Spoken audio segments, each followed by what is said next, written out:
大家好，我是芬姐。大家好，我是芬妈。端午节快到了，我们今天要来包粽子。但是呢，去年已经包过咸粽子，今年呢要包一个不一样的粽子。而这个粽子是我小时候妈妈会做给我们吃的。好，那是福州啊、福建、浙江他们一带会吃的这个红豆沙粽啊，我小时候还蛮喜欢吃的，已经好多年妈妈没有包了哈。那我们准备的食材呢有这些，这个是原糯米，而且我妈说一定要用原糯米，它比较软 Q， 有粘性，对，好吃哈。那先把它洗净，泡水，至少要泡水4个小时，它比较容易软烂煮的时候。那再来第二个呢就是红豆，红豆呢总共准备了1公斤，先去这个蒸熟。好，那再来这边呢是冰糖，好，那再来一些猪油，好，那猪油呢会让它比较香。我们还有这个红枣，要放在粽子的尖角的位置，好，那它呢可以增色提味。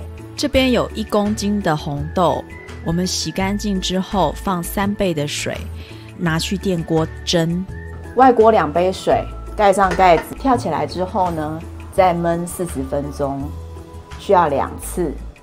蒸熟的红豆用汤匙轻轻压就可以捏碎。小时候我看我妈妈在做的时候是用这个汤匙，一边熬一边磨。那现在呢，因为也有很厉害的果汁机，我们就直接用果汁机来打就好了。好，全部的红豆，刚刚这还没有加糖的红豆，就直接放在果汁机里面。好，有水没有关系啊，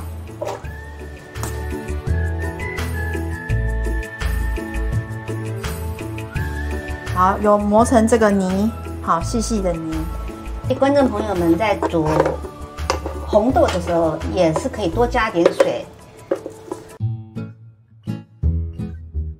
刚刚太干了所以我现在再倒一点水。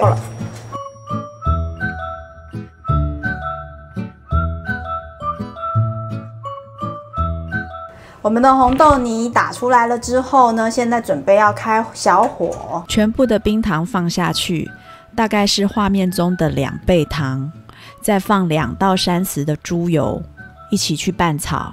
对，边煮边慢慢搅拌。糖会化，油也会化，油也会化，然后就让它混合，然后再尝尝看它的甜味。有的人喜欢吃特别甜，有的人不喜欢吃太甜，就一个人的口味。那么糖再酌量。等它收干水分之后，我们还要再搓成一个圆球状，贡丸那样子的圆球状。贡丸大小。甜度不够的话，因为米是没有甜的，所以这个红豆沙一定要有甜度。这个如果凉了以后，煮熟了凉了之后，它会不会变得比较硬？我们在熬到最后的结果不能太硬，如果太硬的话就会影响口感，所以也是要适中，但是它那个适中到它能够刚好也是弄成一个球状，但是里面的馅还是球，还是有点软，不是硬干干的。水分越收越干之后，就像岩浆在冒泡一样，还蛮有趣的。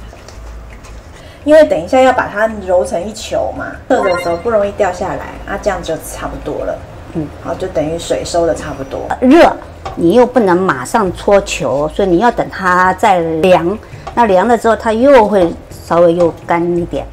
因为我们家这个红枣太大颗了，所以呢，把它1刀切2，用剪刀也可以，用刀子也可以。切开来以后呢，分开来2半。拿1团红豆泥，我们用手把它搓成球，每颗大小像贡丸一样，大约40克。看今天需要包几颗粽子，就戳几颗球。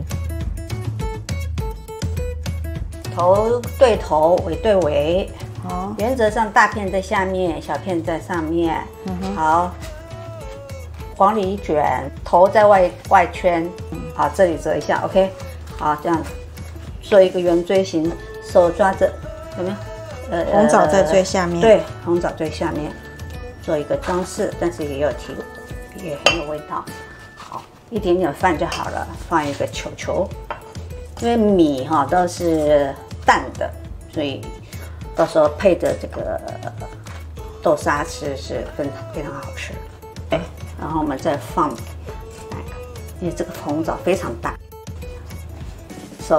你这里右手已经抓住了，左手可以放没有问题。好，左手再来调整大拇指跟食指，然后这个虎口把它压进去一点，让这个米可以包在里头，不至于跑出来。OK， 这样折过来，用这2只压住，它就会有一个三角形，看到吗？这里有一个三角形，那这里会有一个角，要把这个多出来的鱼弯过来，它自然就会成为一个三角形。然后再利用绳子把中间缠紧一点，好，正好在这中间。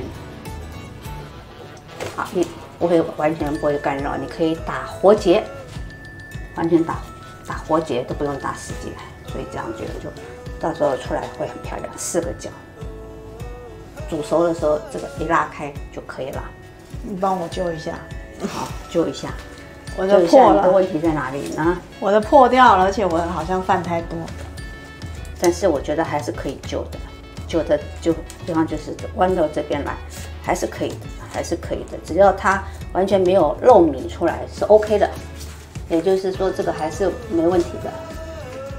锅子里面有30颗粽子，水要淹过粽子，煮到滚之后，我们再盖上压力锅的锅盖，大约中小火煮1个半小时，再关火让它慢慢泄压，焖半小时。还有剩下一点点红豆沙，把它做成红豆蛋糕卷，也很好吃哦。好重哦！重到我拿不动哎。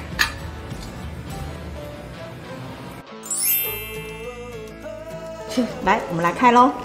我们来开粽子，要是像在挖宝藏一样。哇哦，完全不一样的口味耶！哦，这个漂亮哦。哇哦，甜，浙江跟福建的红豆沙甜这是粽，不一样风格的粽子，不一样风格。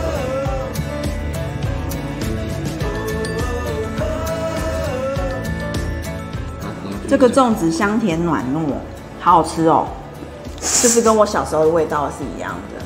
真的很不一样。你喜欢吗？喜欢。这个红豆沙甜粽不同于传统的肉粽。喜欢我们的影片吗？请在下面按个赞，记得订阅我们，打开小铃铛。我们下次见，拜拜。